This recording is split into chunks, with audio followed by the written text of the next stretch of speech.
This is just an amazing story, and especially with where we are right now. Last night at Hamilton College, they had a guest. His name is Matt Zeller. He is an Afghan combat veteran. And also, I don't know if I get the name right, but Janis Shinwari, who was a former Afghan interpreter, presented a lecture called No One Left Behind, A Bond Forged in Combat. And this is all about protecting those that help us when we go in places like Afghanistan and in the Middle East and Iraq. And Matt Zeller is on the line right now. Matt, good morning. Thanks so much for taking the time this morning. Good morning. Thanks for having Janis and I. And so it is Janis, and both of you are on the line right now? We're both sitting right next to each other. That is awesome. So tell us the story and the group that you started, the two of you started, and why you had to do this. Yeah, well, thanks for having us on the program. The long and short of it is, quite frankly, I shouldn't be sitting here talking to any of you. I should be dead right now.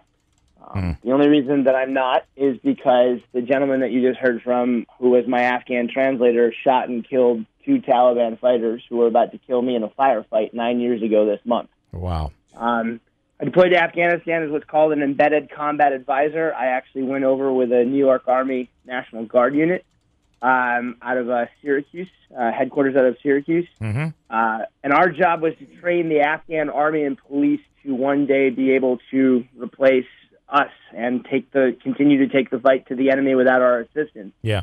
To do that, I had to have someone who spoke their language and understood their culture essentially with me at all times, because I lived on an Afghan military base with the Afghan military and the Afghan people. I didn't live on an American military base. I was not, most of the time I was not around Americans. I was around Afghans.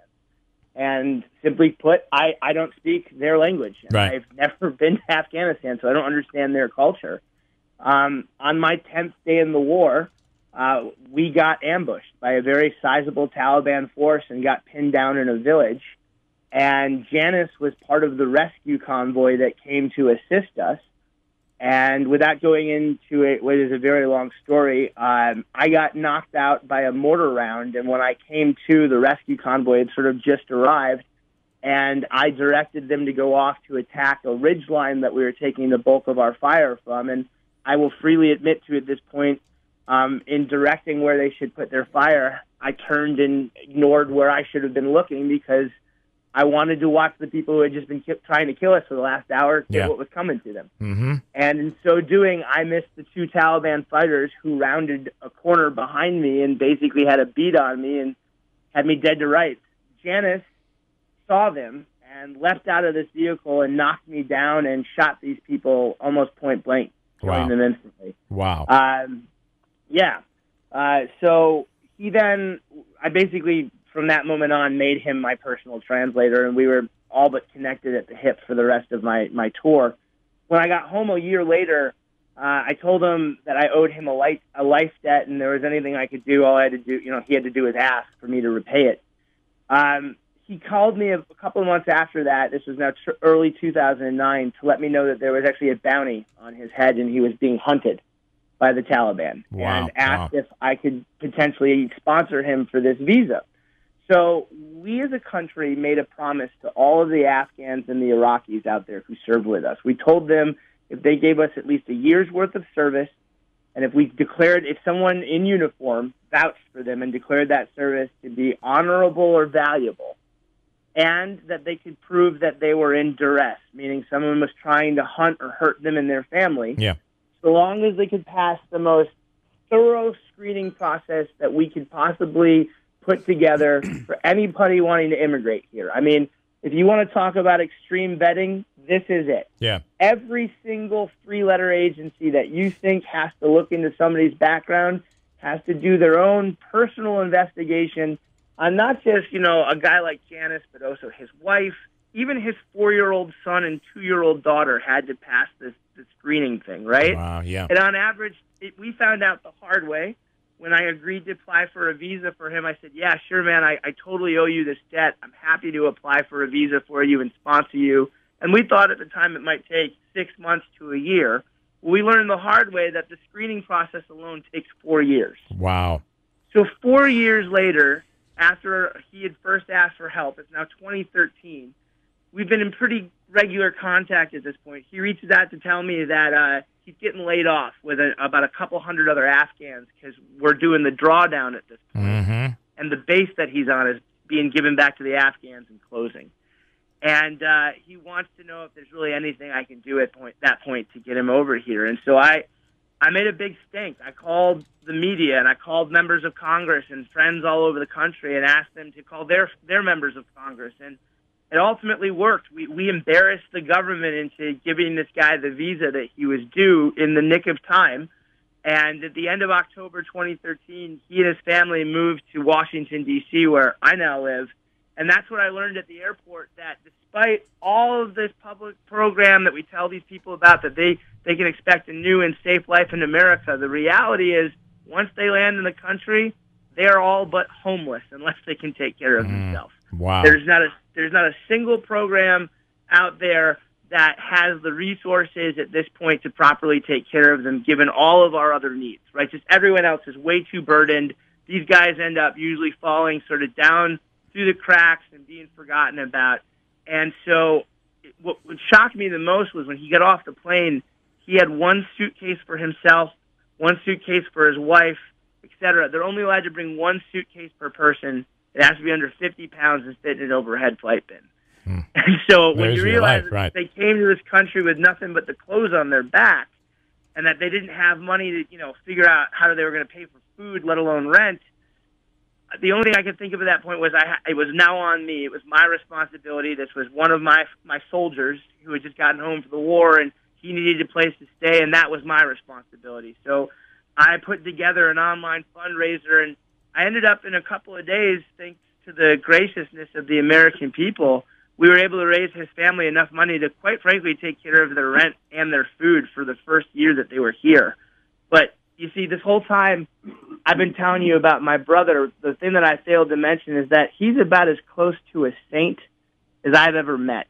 You see, when I tried to give him the money to start his new life, he thought about accepting it for maybe all of the half of a heartbeat. And he said to me, "Brother, I can't take this money."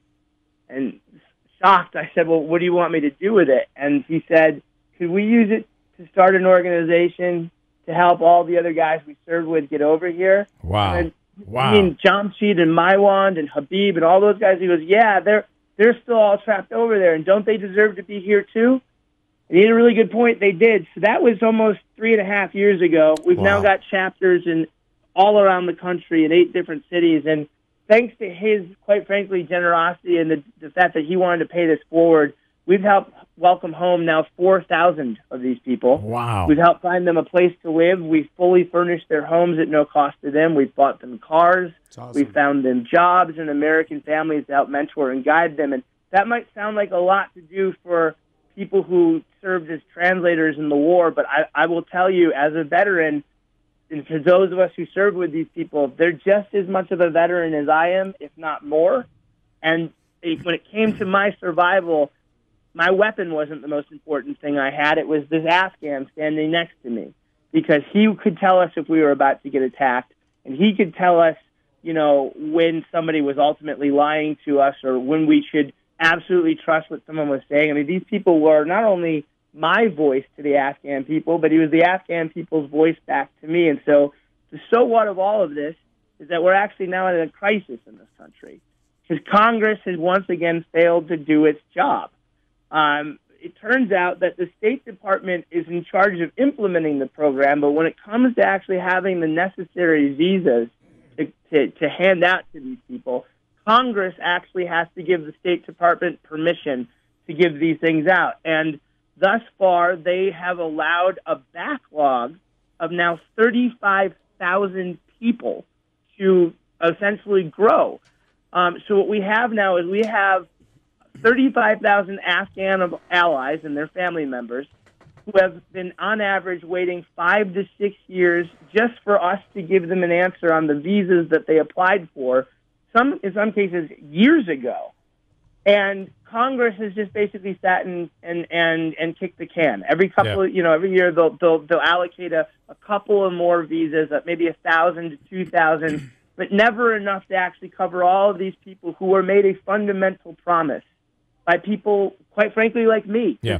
When it came to an Afghan or an Iraqi finding out this program, they weren't reading it on a website. They were learning about it from somebody wearing an American uniform with an American flag on their shoulder. And I was raised, not just here at Hamilton where I was a student, but I'm from upstate New York. I'm from Rochester. The values that we're raised with here from upstate New York, at least as I was taught, was if you make a promise, you keep your word. So we're basically telling them, you help us and we have your back. Exactly that. And then we're not following through. 100%. Yeah. And meanwhile, they're at risk of being killed. The minute it's found out that you have been helping the American forces, there's a target on your back. Oh, no, they're hunted. Yeah. There are outright kill teams that have bounties and collect on those bounties.